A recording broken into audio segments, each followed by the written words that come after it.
Robert, 301 Tactical. Today we're going to be doing a review on the body armor tire arm swing with the jerry can adapters. We're going to be going over in this review the installation process, the construction, how easy or hard the installation was, how it fit on here properly, and going through some of the struggles that I had during this install.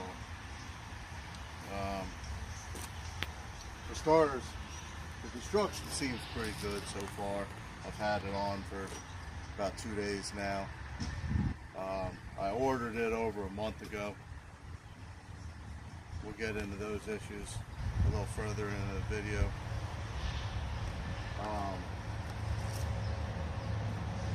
Let's start with the insulation. For one of the things that they don't talk about at all is in the tire swing itself, there's two bearings that go in here that one of the bottom one needs to end up actually getting pressed in. So if you don't have a bearing press or don't have the means to press one yourself, you're going to end up having to go to a shop for this. It was one of the most difficult parts about this install. Unless you have the means to do that, you're not going to be able to just do this in your driveway. Once you get the bearings packed in, then you get packed with grease and you get someone to press that bearing. The proper order of these bearings goes, you put the big ring up in, and thin part of the bearing goes up in the bottom, and then you press the small bearing in like so with a washer and then a castle nut, all go stacked in there. And then you've got this rubber gasket that gets pressed inside the bottom of the tube. Once you do that, you tighten down the castle nut that's in here, but you don't want to go too hard with it or too tight, because you don't want to hinder the swing of the bearings themselves. Once you get the proper parts and you get it pressed in there, the installation was pretty easy. Everything fit really well. I wish there was something online or with the ordering or instructions to talk about that bearing actually had to get pressed in versus just resting in. Because the small one fit right in, doesn't need to get pressed. It's the big one that needs to get pressed in there. That brings me to my next issue with ordering this, is there weren't any instructions that came with this kit. So everything was all guessing on how the bearings fit in there and how the proper installation was. There was no part list to compare whether or not I got everything, which I didn't.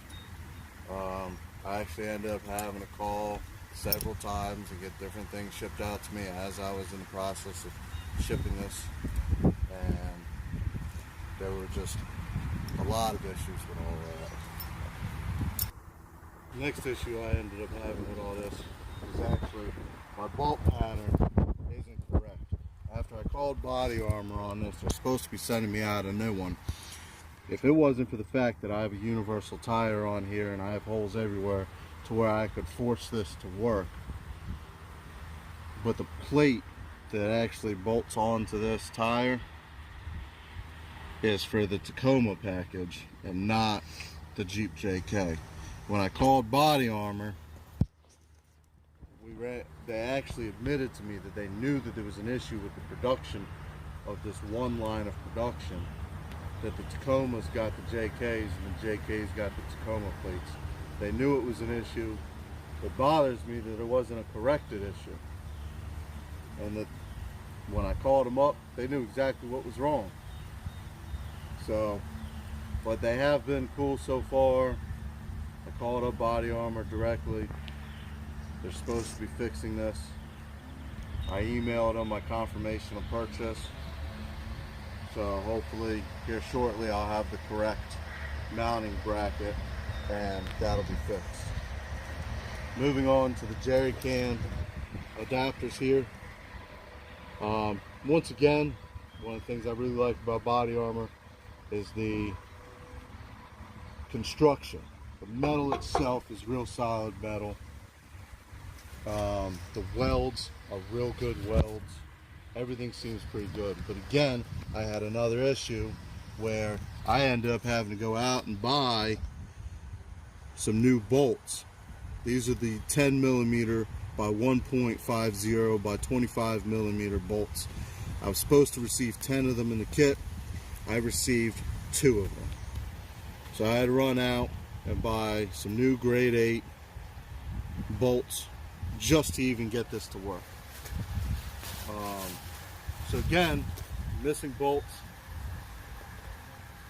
missing product that's supposed to come in this. On the plus side, I did get instructions with this kit. Whereas the tire arm, I didn't receive instructions. I did order from 2 different companies just to try things out. The tire arm, I ordered from Quadratech, which when I was missing the castle nut and I was missing the bearings, I called Quadratech directly for those. They were real helpful.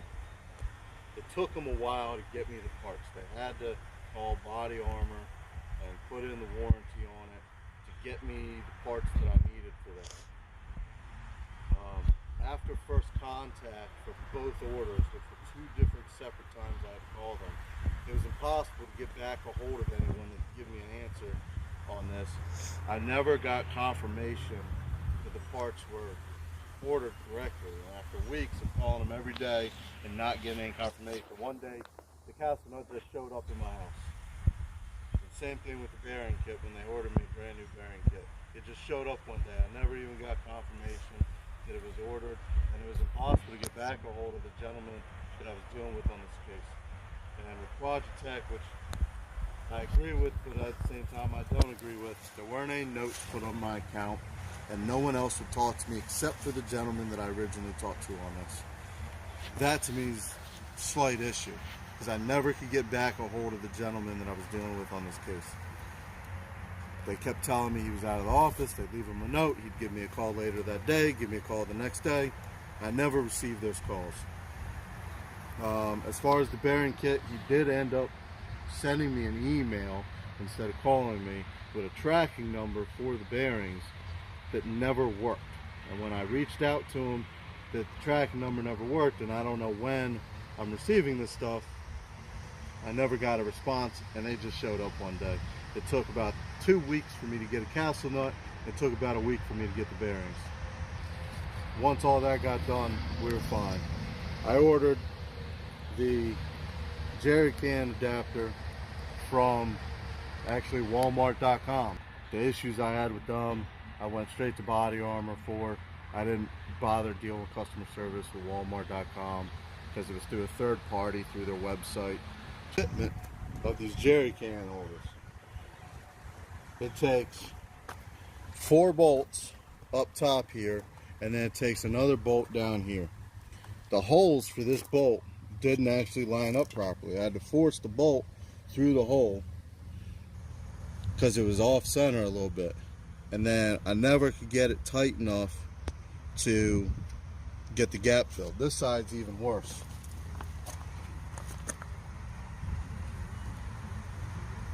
And I never could get that tightened enough to be able to get that gap to close out. And that's with all the other bolts still loose. I had these 4 bolts loose. I had these 4 bolts loose so that I had room to move this entire thing. Equipment on a lot of the stuff from Body Armor were just off slightly. One of the good things I do actually like about this tire arm is actually the plate that they're sending me a new one of is fully adjustable. You've got slide rails here, and you've got 4 bolts. You got 2 on top here, and then you got, let's see if we can get the camera in here, we got 2 on the inside here too. You loosen those up and you can slide your whole spare tire in and out, so that depending on what size you have, which I have the 35 12.50 by 18s on here, and I was able to adjust it so that I was as close to the tire carrier as I could, so I don't have a whole bunch of weight hanging off the back of my tire, off the back of my truck. They do sell a different latch kit. The latch on this isn't bad. It's adjustable. It's just a simple latch that connects to a hook, and then you pull it. They do sell an upgraded latch kit for this. I have not been able to find anyone that has it in stock, including Body Armor themselves. I've called them and asked them, but this seems to work just fine. I can't compare this version versus the upgraded version, but as far as Body Armor themselves, it bothers me that there's so much that didn't come in my kits. I had bolts missing, I had bearings messed up, no instructions. Quadratech really came through as far as their customer service. I did eventually get all my parts. I think 2 weeks is a little long for a castle nut. I probably could have gone out and gotten another castle nut just off of an axle, but I was curious on how long it would take them to get me just a nut. It did eventually show up, which was good. They did come through on the warranty on all this stuff, which was nice. The construction itself is really good. It's a shame that their quality control over a Body Armor doesn't seem to quite be there. Between stuff not lining up, between them knowing that this was an issue with the bolt pattern, but yet they still let it off their floor and get sold. I don't know why that would be something they wouldn't try to control. Other than that, there's my review for it. I like the look of it. It's real good on it. It's solid once you get it on there and you get all the proper parts for it. I have requested from Body Armor to send me the actual bolt from them so that I can have all matching bolts, which is something that bothers me a little bit. It may or may not bother anyone. It's solid, it's on there, it doesn't move, it doesn't rattle, it doesn't bother me driving down the road. I should mention, none of this is sponsored. I paid for all of this. I went through 2 different shippers for it. Nobody paid for any of this but me. Body Armor didn't give me anything for free. You know, this is all just me and my review of it. Hopefully you guys have a different outcome. I have the rear bumper, the jerry can, the tire swing, even my roof rack is Body Armor, my front bumper's Body Armor. There you go. I personally probably won't buy another Body Armor, but hopefully maybe you guys have a different experience. If you like my video, go ahead and hit that subscribe button, and hopefully I'll have some more videos coming out soon. I know next weekend I'll be hitting some off-road courses. I got a buddy of mine that wants to get into trailing, so I've gone ahead and signed up with him for a 101 course up at Rouse Creek in Pennsylvania. I'm going to go ahead and sit through that course with him, kind of do the buddy program there. Hopefully that'll be out in the next week. That'll be Saturday, April 6th. We'll be doing that, and I'll plan to be doing a review on the course. I hear it's a great course and should be a good time. All right, see you next time.